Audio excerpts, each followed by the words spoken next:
시사해설 시간입니다. 이 대법원이 올 여름 전에 동성결혼 합법 여부에 대한 판결을 내리기로 결정했습니다.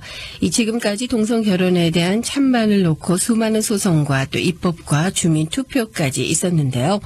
이번 대법원의 판결은 이 논쟁에 종지부를 찍을 수 있는 최종 판결이 될 수도 있습니다.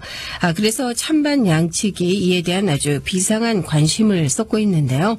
과연 금년 여름에 대법원이 내릴 판결의 성격은 어떠하고 이 판결에 따른 영향은 어디까지 미치게 될지 살펴보겠습니다. 김정일 해설위원 나오셨는데요.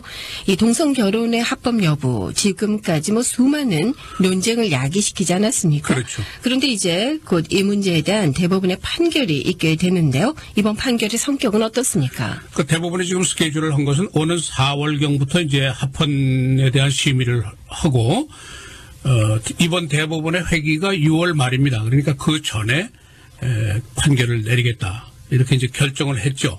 그러니까 지난 한 20여 년 동안 동성결혼을 허용할 것이냐 금지할 것이냐 놓고 수많은 논쟁이 있었죠. 카운티 법원부터 항소법원부터 해서 주의회 캘리포니아 주민 발의안 엎치락뒤치락 한 거 우리가 다 기억들 아마 하실 겁니다. 근데 이제 금년 6월 말 전에 대법원의 판결이 내려지면은 이 길고 긴 논쟁이 이제 끝이 나고 이 문제에 대한 종지부가 지킬 것이다. 그럴 가능성이 높다. 이제 이런 얘기죠. 네. 그러니까 따라서 이게 굉장히 역사적인 판결이 될 것이고 우리 제너레이션, 우리 세대의 가장 중요한 civil right, 민권에 대한 판결이 될 것이다. 그런 기록이 세워질 것이다. 이제 그런 얘기예요. 그러니까 굉장히 큰 얘기죠. 그러니까 이번 판결은 지금까지의 찬반에 대한 결론 부분이다 이렇게 보면 쉽고 지금까지는 이 결혼에 대한 정의를 주에서 하지 않습니까? 주정부에서 한단 말이에요. 주법으로 하는데 이거를 이 결정을 미국 전체의 대상으로 결정을 하는 거예요. 그러니까 헌법, 연방 헌법을 가지고 이제 심의를 해서 판결을 하는 것이죠. 그러니까 지금까지는 이제 주에 따라서 허용이 되는 주가 있고 안 되는 주가 있지만 이번 판결이 나오면은 가하다 그러면 50개 주가 다 되는 거고 안 된다 그러면 50개 주가 다 안 되는 거고 그러니까 굉장히 다른 성격의 이제 판결이라고 볼 수가 있죠. 이 논쟁이 긴 건 당연한 문제죠. 1차적으로 이게 법적인 문제지만은 종교적인 문제고 윤리와 도덕의 문제고 더 나아가서는 이게 사실은 인륜의 문제 아니겠습니까? 그렇죠. 인간의 존재와 인간의 그 역사가 양성으로 존재한단 말이에요. 그래가지고 번식하고 이어져 내려온 건데 이거를 이제 동성으로 결혼을 한다는 게 말이 되느냐 이 얘기인데 지금 동성결혼의 현황을 보면 미국의 50개 중에 36개 주가 플러스 DC까지 주법으로 동성결혼이 허용이 됩니다. 36개 주, 50개 중에 굉장히 많죠. 그러니까 전국의 70%의 국민들이 거주하고 있는 지역에서는 동성결혼이 이미 합법화가 돼 있어요. 나머지 이제 30%가 문제죠. 그런데 이제 이 동성결혼의 논쟁의 역사는 굉장히 길지만은 매사추세츠주에서 처음으로 동성결혼을 합법화한다 하고 판결을 내린 것이 불과 11년 전이에요.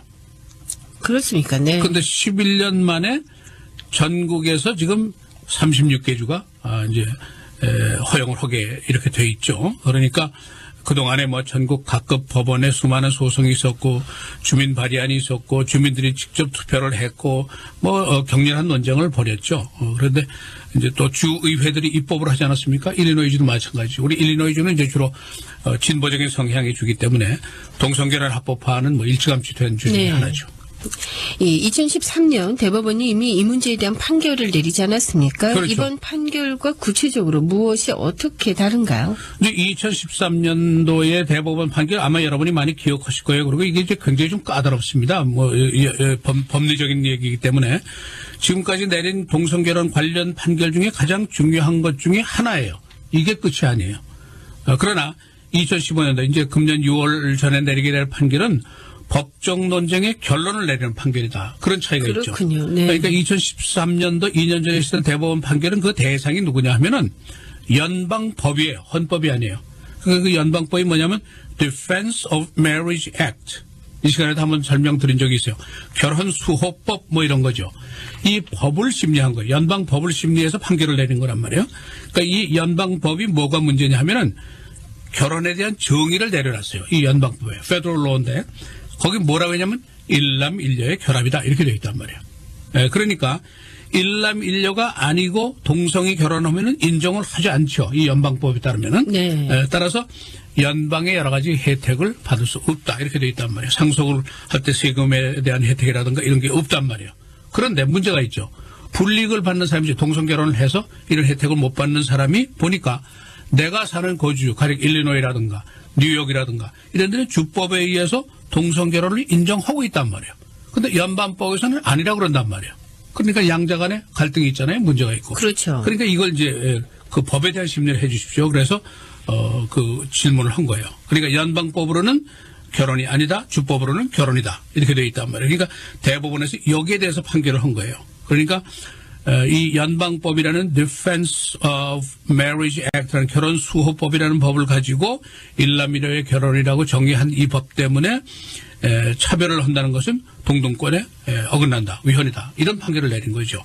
그러니까 2013년 판결은 연방법에 대한 판결이고 헌법이 대상이 아니었단 말이에요. 또 동등 권리에 대한 판결이지 동성이 결혼해도 좋다 안 좋다 하고 판결을 한 게 아니에요. 동등권을 침해당했느냐 안 당했느냐 거기에 대한 법리를 한 거란 말이에요.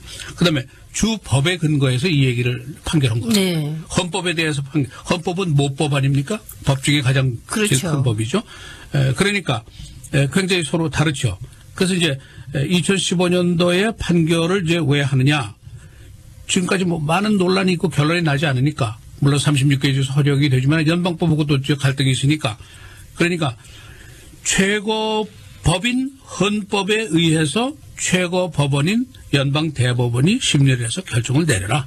결국 이런 얘기죠. 지금까지. 네. 그러니까 헌법의 동등 권리라는 것이 equal right이라는 것이 동성 결혼을 인정한다는 것까지 포함이 되느냐 이 얘기예요. 그러니까 만일 여기서 과합니다. 그러면은 50개 중 모두가 결혼이 허용되는 거예요. 굉장히 중요한 판결이 아닐 중요하죠. 수가 없습니다. 예, 네. 여기서 가하지 않다 그러면 지금까지 36개가 됐지만은 그거 다 안 될 수도 있죠.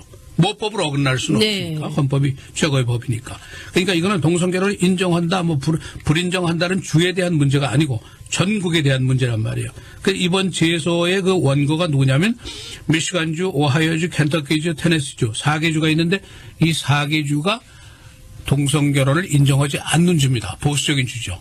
이 4개 주에서 동성결혼을 하고 살고 있는 사람이 14커플이 있어요. 네. 이 14커플이 합동으로 제소를 했어요. 그렇군요. 그래가지고 이번에 네. 대법원까지 올라갔는데 대법원에서 지금까지 우리는 그 결론을 안 내리겠다. 주법에서 해결해라. 이렇게 얘기하다가 이번에 결과적으로 그럼 대법원에서 판결하겠다. 굉장히 그 중대한 결심을 하게 된 것이죠. 따라서 이번이 합헌이냐 아니냐에 따라서 동성결혼 허용 여부에 대한 논쟁에 중지부가 지킬 가능성이 높습니다. 네. 자, 이 동성 결혼 문제, 이 인륜의 문제입니다. 때문에 판결도 당연히 쉽지 않을 텐데 말이죠. 최근 사회 의식은 크게 변하고 있지 않습니까? 그렇죠. 우리가 네. 느끼죠. 그러니까 이제 근년에 몇 년 동안에 주하고 연방 법원의 판결들을 쭉 보면은 대부분이 동성 결혼을 인정하고 있어요. 허용한다 이렇게 되어 있어요.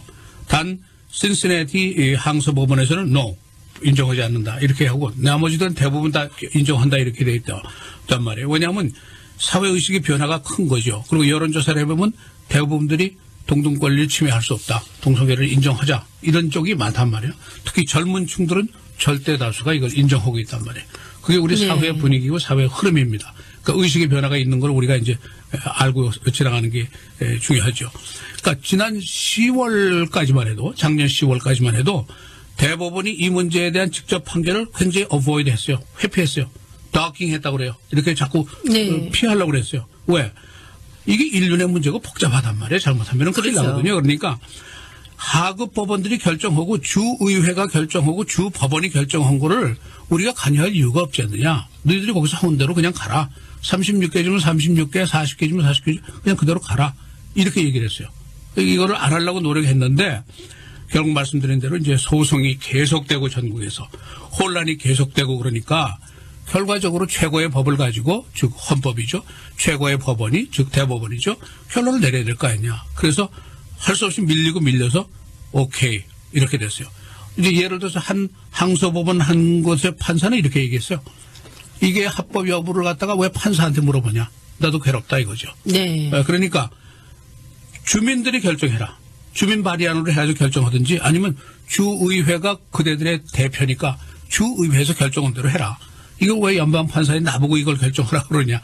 이게 인륜의 문제이기 때문에 내가 법리적으로 해결할 문제가 아니다 말이지. 그래가지고 회피를 했단 말이에요. 대법원에서도 회피를 하고. 그러나 말씀드린 대로 계속 뭐 전국에서 소송이 그치지 않고 혼란이 그치지 않으니까 헌법을 가지고 대법원이 최고법원이 나서겠다. 이렇게 심리하기로 결정을 한 것 자체가 이제 굉장히 중대한 결정이죠. 그렇습니다. 네. 그래서 이제 대법원에서 지금 그 원고 측에다가 요구사항이 있어요. 2개입니다. 원고들이 지금 아까 14커플이라고 그러지 않았어요? 네. 사개주에. 2가지를 입증하시오 하고 이제 요구를 했어요. 넘버 원, 헌법이, 우리 모법인 헌법이, 최고의 법인 헌법이 각 주의, 스테이트에 50개 주의 법이 있잖아요. 그 법이 동성결혼을 왜 인정해야 되느냐. 그걸 그대들이 입증해라. 그런 요구를 했어요. 그러니까 그쪽 변호사나 원고 측이 그걸 입증을 네. 해야 돼요. 2번째, 동성결혼을 인정하는 주에서 결혼한 사람들이 가령 일리노이주에서 결혼한 커플이 있는데 여기는 허용하잖아요. 켄터키주로 왔다 이게요. 켄터키주 허용하지 않잖아요. 그러면 우리가 여기서는 인정을 받았는데 켄터키주에 가서도 왜 인정을 해야 되느냐. 그걸 입증해라. 네. 이런 얘기예요. 그게 복잡하죠.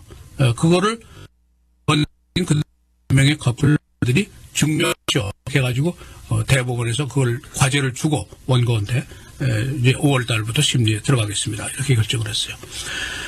그러니까 이제 불과 11년 전에 매사추세츠 중에서 단 한 개 주가 동성결혼을 인정했단 말이에요. 그런데 11년 동안 무려 36개 주가 그냥 줄줄이 다 인정을 한 거예요. 왜? 사회의식이 변하고 여론의 다수가 지지를 하니까 할 수 없죠. 그러니까 거기에 따라서 지금 사회 각계 각층의 동성결혼이라는 게 비밀이 아니죠. 그렇죠. 지금 우리 방송에 네. 자주 나오는 사람들 동성결혼 다 안단 말이에요. 그런데 그 사람들이 나온다고 뭐 청취율에 변화도 없어요. 청취율에 떨어지지도 않고 그냥 그대로 잘 한단 말이에요. 연예계에 뭐 수없이 많이 있죠. 심지어는 기독교, 종교단체도 있단 말이에요. 그러니까 기독교 여러 교단들도 동성결혼의 성직자를 임명하는 교단도 있고 또 동성결혼한 신도들한테 성찬식, 커뮤니언을 베푸는 네. 교단들도 있단 말이에요. 그러니까 사회의식이 크게 변하고 있는 거죠. 우리가 내가 나는 이건 보수다, 나는 반대다, 나는 찬성이다 하고 있지만은 사회의식이 이렇게 많이 변하고 이 안에서 우리 아이들이 자라고 우리 손녀들이 자라고 있다는 거를 인식하고 그걸 알고 지나가야지 우리가 뒤떨어지지 않지. 잘못하면 우리가 구석기 시대에 사는 네. 그런 사람이 되면 곤란하죠. 그러니까 예를 들면 이런 겁니다. 1924년 아주 옛날이죠. 그 당시에 버지니아 주법이 어떻게 되어 있냐면은 백인과 유색인종과 colored people과 결혼을 하면은 그게 crime이에요. 형사법이에요. 감옥에 가요. 1924년도에. 네. 그런데 이게 줄줄이 이제 세소를 하고 하다가 1967년도 그러니까 한 43년 이후에 대법원에서 no, 그건 위법이 아니다. 그래서 타인종 결혼 금지법이라는 거, Interracial Marriage Prohibition Law라는 게 있어요. 그거를 없애버렸어요. 대법원이. 그게 불과 1967년이에요. 그렇네요. 그때는 우리 네. 한인들이 시카고에 살 때입니다. 그게 불과 반세기 전에 이렇게 됐단 말이에요. 그런데도 그 당시에 대법원의 판결이 나왔을 때 sensational, 전부들 깜짝 놀라고 이렇게 되는 건가 그랬다는 것이죠. 그러니까 지금 반세기 후인데 지금 이제 동성결혼이 50개 주에 다 허용되느냐, 대법원이 헌법을 가지고 판결을 어떻게 하느냐, 이 문제가 그러니까 센세이션하죠 지금. 그렇습니다. 예. 특히 또 종교계에서도 많은 관심을 가지고 지켜보게 될 사안이 아닌가 싶은데요. 자, 오늘 이 시간에는 대법원이 올 여름 전에 이 동성 결혼 합법 여부에 대한 판결을 내리기로 결정을 했습니다. 관련된 소식들 종합해드렸습니다. 자, 수고하셨습니다. 내일 이 시간에 다시 뵙도록 하죠. 고맙습니다. 감사합니다.